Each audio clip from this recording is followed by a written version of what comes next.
Hi everyone, thank you so much for being here today for this celebration of life. For those who do not know who I am, my name is Matt. Don was my grandfather. Our family wanted to share an amazing poem written by Helen Lowry Marshall titled Afterglow. I'd like the memory of me to be a happy one. I'd like to leave an afterglow of smiles when life is done. I'd like to leave an echo whispering softly down the ways of happy times and laughing times and bright and sunny days. I'd like the tears of those who grieve to dry before the sun of happy memories that I leave in when life is done. This poem is a great example of my grandfather's glowing personality and how he looked at life and how he wanted us to feel today and from here on. He always had a positive outlook. There's a lot of things I've learned from my grandfather over the past 28 years, also a lot of memories. I wanted to highlight a couple memories that I remember having with him. Every Friday night, and I mean every Friday night, my mom would drop Sam, my brother, and I off at Grandma and Grandpa's. A lot of times, my mom would stay, but we all knew my mom and dad needed a break from raising two twin boys. Every Friday night, we would go to Soup Plantation.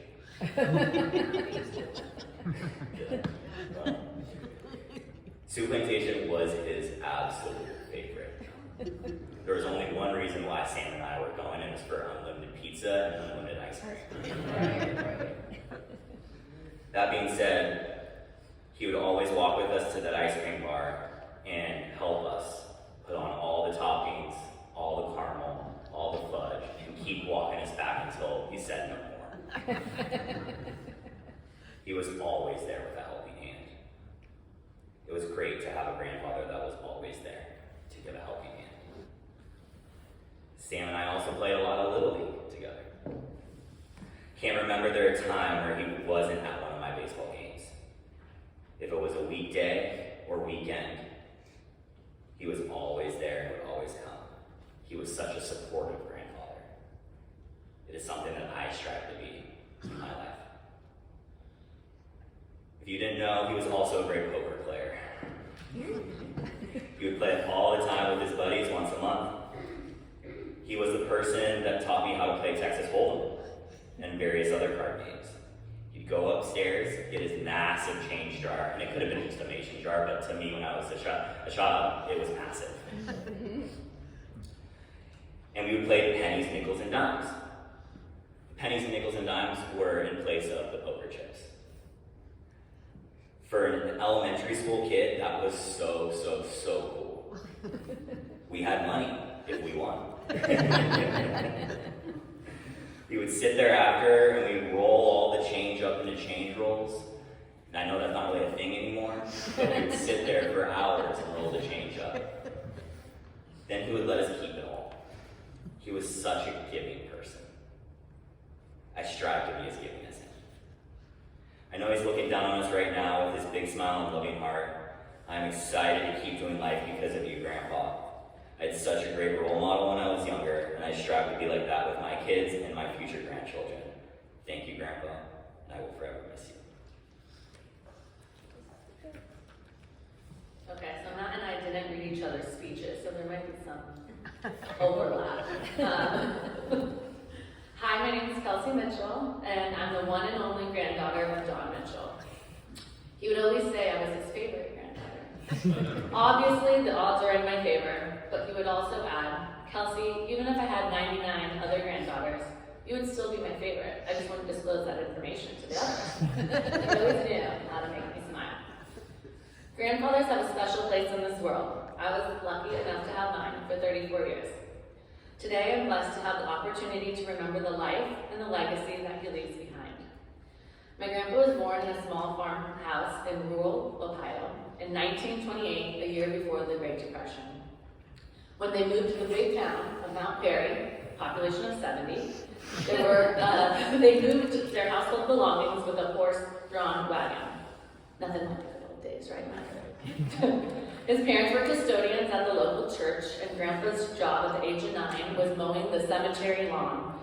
He He was always a good student, and after high school, he enlisted in the Naval Aviation Midshipman Program.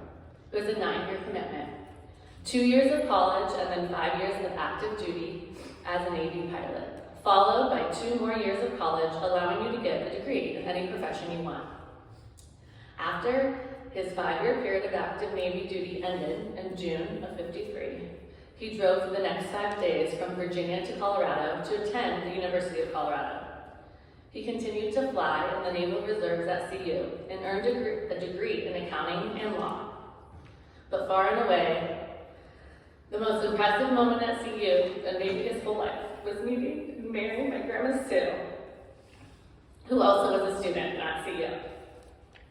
Can I also tell you that I'm a proud CU alum, and I know we have some more here. Go Buffs! Grandma, it's too bad we couldn't get Ralphie to the Buffalo to make a road trip for this event. Grandpa really would have loved that. Grandma, he loved you like no other. It was easy for all of us to see that. My grandma and grandpa met on a blind date at a school dance, according to grandpa. Grandma towered over him with her high heels.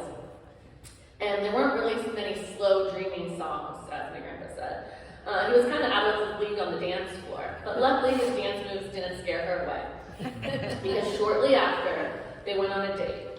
Grandpa, the big spender he was, bought them 2 cups of hot water, 1 tea bag to share, a nickel. I guess if anyone asks, I know that cheap dates run in the family. They moved to San Diego in 1957, and they spent the next 65 years there together. If you can believe it, it took almost 30 years for the greatest joy of their life to arrive. You're looking at me. My grandpa shared with me at the ripe old age of 6. I hugged him and he told me that he loved me. My response was, grandpas are supposed to love their granddaughters. Sounds pretty wise at such a young age, but I knew this because I had experienced his love day in and day out. We spent many weekends together, most of the time playing.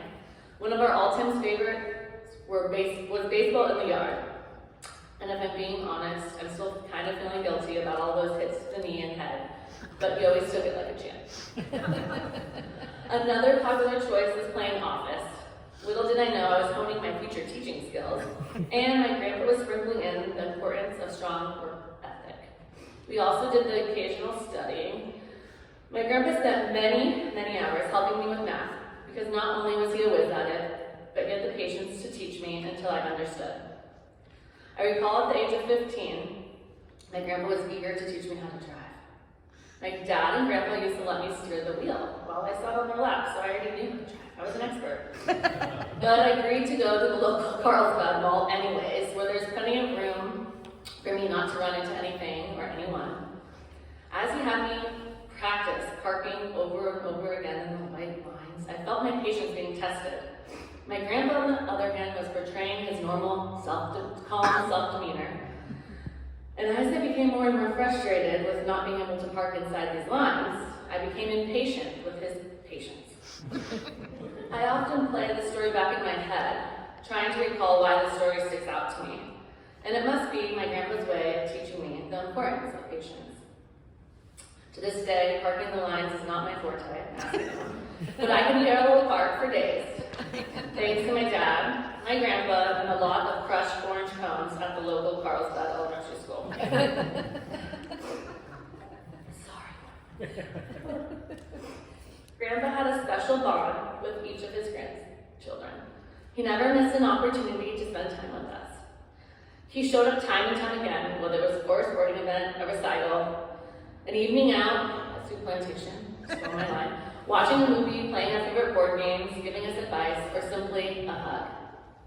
He celebrated our accomplishments, whether they're big or small, usually with our favorite ice cream or even the occasional chocolate devil's food donut. Grandpa was our biggest cheerleader.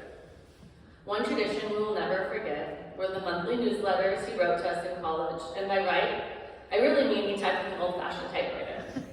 And since there was no autocorrect, he would say, "This typewriter is lazy, it doesn't spell so hot." So, he would fix the errors by hand. He also added and cut out Peanuts comics to add to our letters to ensure that we always would have a good laugh. Charlie Brown was his favorite, and he always made sure to read the comic section of the newspaper first. And I think my grandpa connected so well with Charlie Brown because they both had positive outlooks on life. They persevered and never quit, despite obstacles they were faced with. Grandpa's letters also included what he liked to call sermons or preaching. I'll leave you with some of his wise words. Exercise plenty. I need to work on that. Eating healthy. Party easy. Study often. Work hard. Laugh once a day. And smile frequently. I love you.